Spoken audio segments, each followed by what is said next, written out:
I'm feeling this past year has been anything but neat. I've been rebooting in many ways.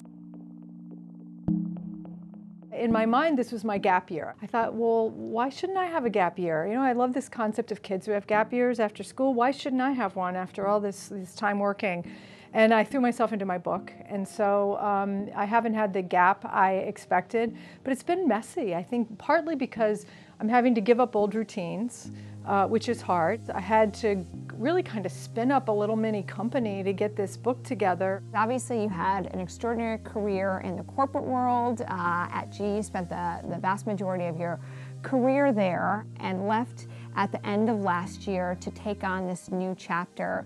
What did you learn about yourself now transitioning to this very different dynamic of life pace and structure? I learned I'm much more structured than I thought, so I had to face the reality of me versus this image. You know, I describe myself, I'm a change maker, I love change.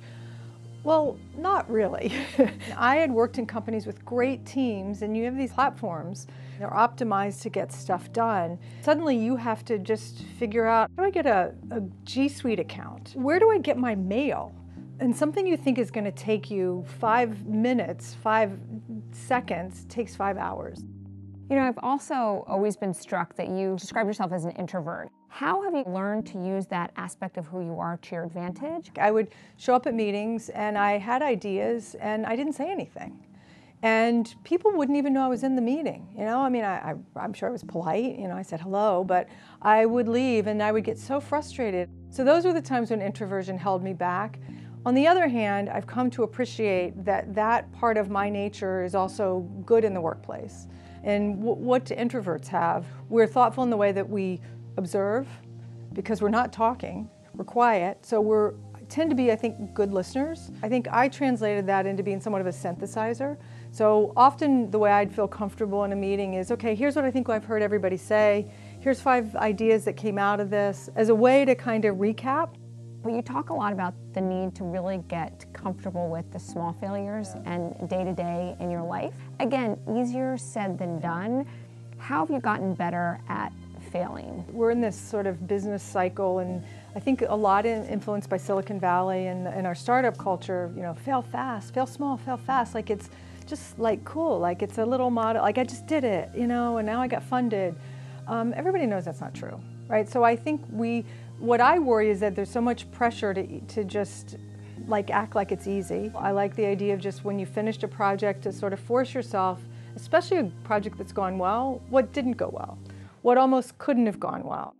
You have 2 daughters, and obviously you've had a very demanding, intense career. How have you learned and how have you gotten better at navigating these different dimensions of your life when oftentimes they can be competing? My husband and I'll sit down and go like, how did we do it?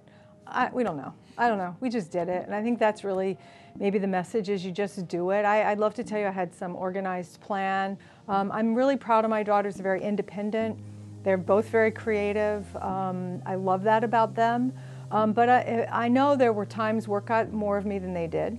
I don't like that. I don't feel good about that. But I also know there were benefits of my job. I think hopefully they saw some independence, they saw somebody in me doing what I really like to do. Maybe we all ought to share more as women who work. It's not just a matter of picking up the cookies on the way to the bake sale and you didn't have to bake them. There are big things that don't go right. Your kids sometimes don't do well in school. Your kids struggle, and you know, we're not open enough about some of those things because it's hard. As you think back to your younger self, what's one piece of advice that you either wish someone had given you or that you wish you had taken? It's funny you asked that. I just today was looking at pulling out some old photos and stuff, and I found this is when I was 14.